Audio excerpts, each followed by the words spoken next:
Hey all, I'm in Amesbury, Massachusetts today for an exclusive behind the scenes tour of 1620 Workwear. Now, some of y'all may recognize that name from a recent spotlight that we did on the channel for them a couple of months ago, and I'm traveling in the New England area for the next couple of weeks, so I figured why not meet up with the team and see what they got going on. So we're really excited to give y'all an exclusive look at this awesome American-made workwear company. I'm going to go ahead and head in and meet up with the team.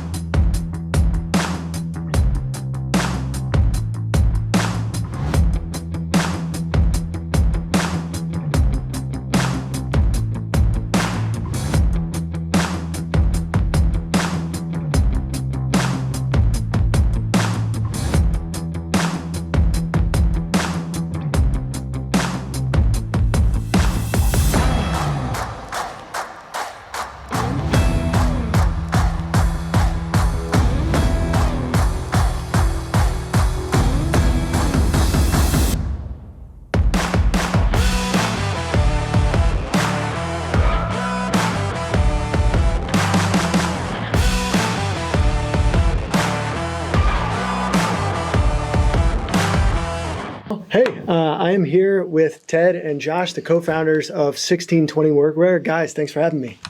Awesome to have you here. Thank you. Yeah, appreciate it. Well, I wanted to start out maybe with just a little bit about 1620 Workwear, the history, the story of the brand. Why don't y'all give me a little bit of insight into how you became the company that you are today? Cool. Teddy and I have known each other for over a decade. I think what's super unique about our brand is like we both have experience in making things overseas, specifically in China. And a lot of the product comes from my partner's side of the ball. He actually lived in mainland China for a number of years, making garments in big factories. We both grew up around blue collar folks, working blue collar jobs, trades jobs. My dad's a builder, my brother's in the trades, and we just saw a lot of crap product.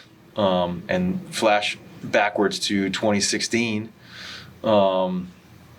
Ted, fresh back from Asia, had seen some really cool stuff happening within workwear. Saw a gap in the marketplace. We both wanted to start something together, and yeah, we saw an avenue and a window to kind of go after workwear.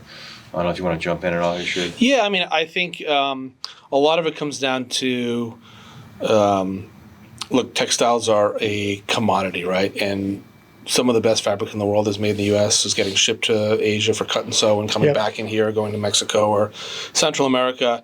And that was pretty clear while I was in Asia, getting fabric coming from Polartec in Lawrence, Massachusetts, or Gore-Tex in Maryland. And it felt like the carbon footprint and the incentive structure was a little bit off. And so we really wanted to create something where, okay, we're making the best textiles here. We have a sewing heritage in Massachusetts alone. There's like 3,000 plus sewing workers still employed. And so we said, the best fabric is made here.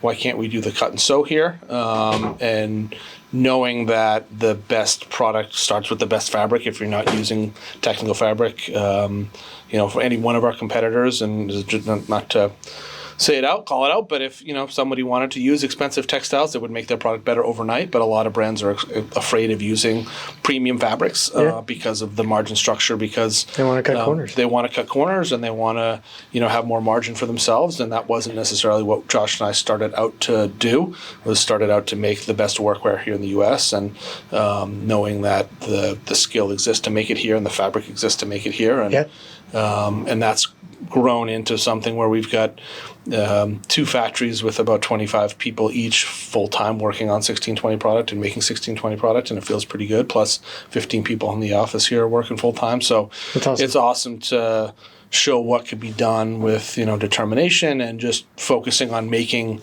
better stuff. If we came into this wanting to make cheaper stuff, we wouldn't have, or compete for down market, we wouldn't have even attempted to make it in the U.S. to start, right? It was awesome. Price necessarily, was always a factor, but we found that people are willing to pay more for better stuff that lasts longer. And Absolutely.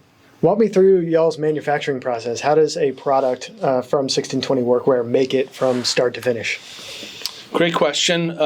So the majority of the fabric is made in the Carolinas. We do make some fabric here in Massachusetts, but the whole I would say premise of the brand is that half of the products that we have, majority, have never been changed since 2017. So it's really about designing a product that we know the customer wants, and plumbing, electricians, and carpentry, these jobs also haven't changed. I mean, some of the technologies and tools and boots they use and the trucks they drive have changed, but 2x6s and plywood is the same as it was 50 years ago. And so the needs of these guys haven't changed too much. So it's about creating, okay, what's the best product for this customer to get the job done? It's going to have the biggest impact on their day. They put their pants on in the morning, they tie their boots, and they're out the door, and they can't have their pants hold them back. They can't have their clothing hold them back.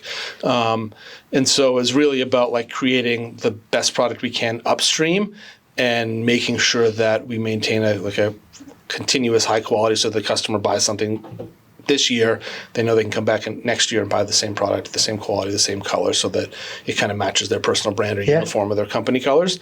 But ultimately, the manufacturing process, we have a couple of factories here.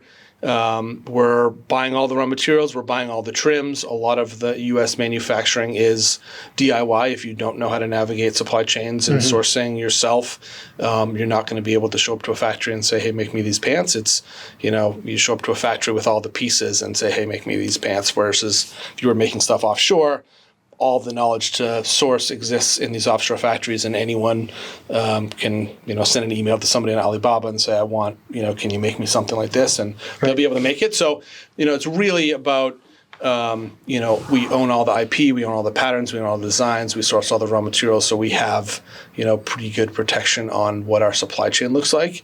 And that is, I don't know if that answered your question, but ultimately it's all about, we have trusted cut and sew partners, but the majority of the upstream sourcing and technology and stuff is all done in-house, and really trying to figure out what's the best solution for our customer. Yeah. I think that last point is super important. I was talking to Evan a little bit ago about just the product evolution of a lot of workwear from 1620 and how y'all really listen to your customers, not only in the reviews that they leave, but also some of the repairs that come in. Y'all do all of your repairs in-house in this facility, which I think is really special. And the communication pipeline is literally 10 feet from your offices to the warehouse on, hey, they're sending, we're getting a lot of repairs for this specific part of a pant, or our customers are really requesting this specific feature on the foundation pant or a hoodie, and taking that feedback and immediately implementing it in that next evolution of that product, which I think is really special and comes back to the point you made earlier about having a lot of repeat customers who come and continually buy your product season after season. For sure. I think something Ted touched on earlier too. I mean, anyone can kind of start a brand or a company. You want to start a flannel business with a Zoom account and a checkbook and an email address, right? Mm-hmm. Where we are unique, being smaller, being nimble, having been set up in the U.S., that real-time kind of feedback has allowed us to improve product the whole way. And at the end of the day, it's not a customer you can bullshit, right? Yeah. The guy's in it 12 hours a day, and he's going to put it to the test. And, good work doesn't come cheap. And, it's what these guys do for work and what they're paid and the level they work at, they need gear that kind of meets it. And you see it in boots and you see it in tools, but it doesn't live like in Walmart. It's not like in some of these workwear for years. It's just so down and dirty and so crappy and so devalued, lowest common denominator in terms of the human cost of making it, in terms of the price point, in terms of the fabric, the material. It's not even engineered obsolescence. It's almost obsolete before it hits the shelf. It's just so low end. And then you have the brands that have been around forever, some of the heritage brands that make some decent stuff, but we just really want to elevate this guy and give him stuff that, if he's wearing sick on the weekends, if he's wearing super high-end stuff, climb on his bikes, we want him wearing 1620 in the job. And then the goal was, and the task was to make sure it did everything we said it was going to do, and it lasted as long, because these are all fabrics that Ted developed with Cador. We developed from scratch, right? So they had never really been in the marketplace here in the U.S. So to sit here now, and then, I literally saw a guy recently in California, and the pant was 4.5 years old. He's a working guy, and it's hammered, but it's still working and it's still there. I don't think you can say that for many, clothing brands right now in the U.S. So we're super proud of that. Amazing. Yeah. What's next for 1620? Big end of the year. Yeah. It's challenging. What we're doing is challenging. Like I said, I mean, it's way easier to go the other route and offshore stuff and not make the best stuff and just, have repeat buyers because their gear falls apart and they have to buy it. But, our goal is just to continue on the mission we're doing, one customer at a time, continue to get better at what we're doing. And I don't know if you want to add. Yeah, I mean, look, I think we've been, working hard to establish a reputation with this customer as a premium best-in-class workwear brand. I think we want to expand that by working directly with businesses.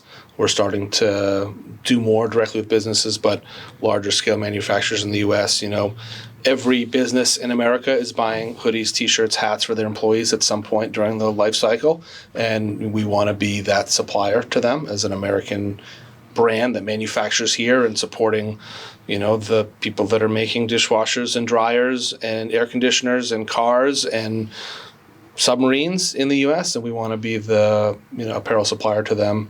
That business is arguably even more devalued than the consumer-facing workwear side, and so we see a big opportunity there. And it's been a growing part of our business for the last handful of years, and we're going to continue to kind of grow in that area too. So people lost shifts during the supply chain issue, right? They should really care about the uniforms they're wearing too. If supply chains affect how they make money in the manufacturing sector in the U.S., then they should be asking the guys that handle their clothing by to get American-made clothing. And we're seeing that a little bit as well too. So, and we're proud of that. Amazing. And y'all are doing some custom stuff as well for that's basically what Teddy was alluding to. Yeah. Like that B2B logo wear. Amazing. Yeah, for sure. And listen, if a business is going to invest so much in hoodies, logos, and tees, they don't want them to look like absolute garbage after a couple weeks. So that's where 1620 comes in. Our stuff's going to look better longer. It's going to last longer.